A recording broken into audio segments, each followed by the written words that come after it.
নমস্কার,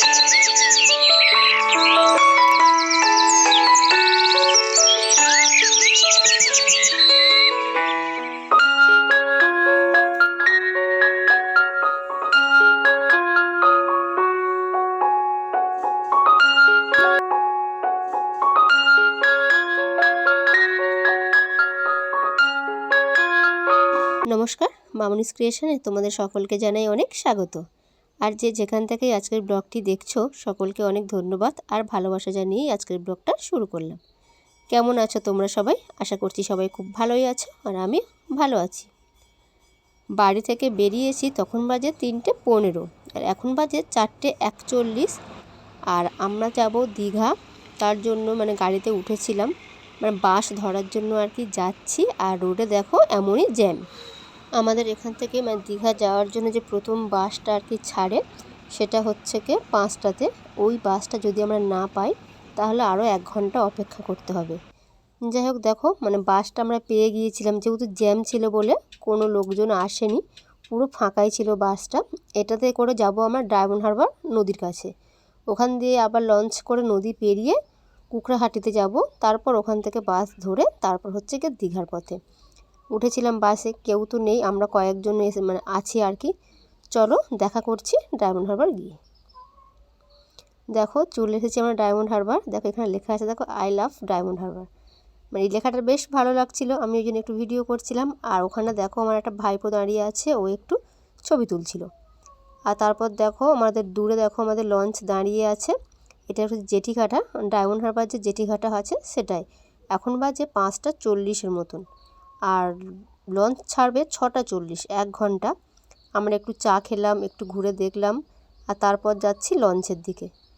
আর দেখো এখান থেকে সূর্য উদয়টা কি দারুণ লাগছে না? নদীর বুকে থেকে সূর্যটা দেখতে বেশ সুন্দর লাগছে।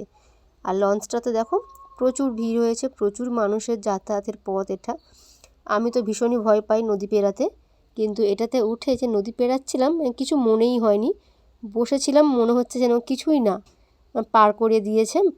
প্রায় 45 মিনিট মতো লঞ্চের সময় লাগে দীঘার বাস ধরার জন্য।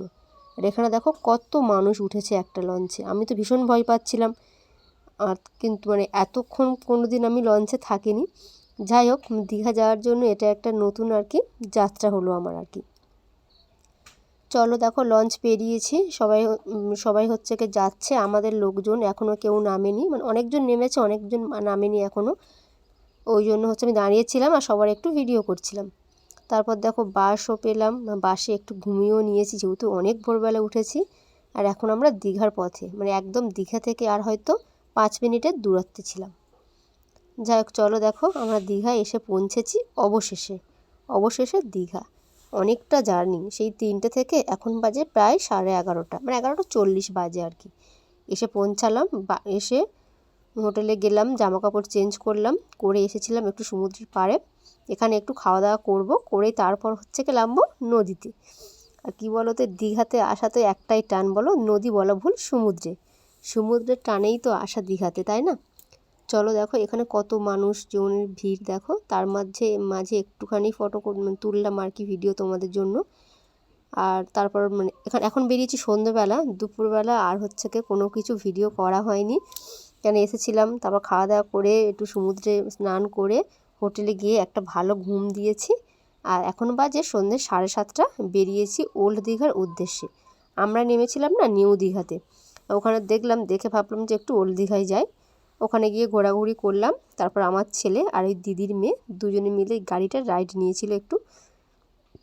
বাচ্চারা যেটা হয় আর কি, ওরা তো গাড়িগুলো পেলেই তো জানোই কি হয়। যাই হোক চলো দেখো এটা হচ্ছে কি আমাদের রাতের দীঘা। আর ওরা দুজনে একটু গাড়ি চড়ছিল আর আমি এদিকে তোমাদের জন্য কিছু একটু ভিডিও অল্প করে ছোট্ট ক্লিপ আমি নিয়েছি। আর এখানে দেখো সমুদ্রের মধ্যে যে ছোট শামুক ঝিনুক যেগুলো পাওয়া যায় আর কি, সেগুলো দিয়ে কি সুন্দর কারুকার্য করা ছোট্ট আর কি শোপিস। আর এখানে দেখো প্রচুর তো সামুদ্রিক জিনিসের তৈরি। আর এখানে দেখো শাঁখা আর হচ্ছে কি শাঁখ, প্রচুর দোকান বসেছে। আমার ইচ্ছা আছে যদি পছন্দ করে উঠতে পারি একটা শাঁখ নেব, আর মায়ের জন্য একটা শাঁখা, আমার জন্য 2-1টা শাঁখা নিয়ে যাব। যেহেতু খোলা পড়া করি না, প্রচুর বেড়ে যায় আর কি।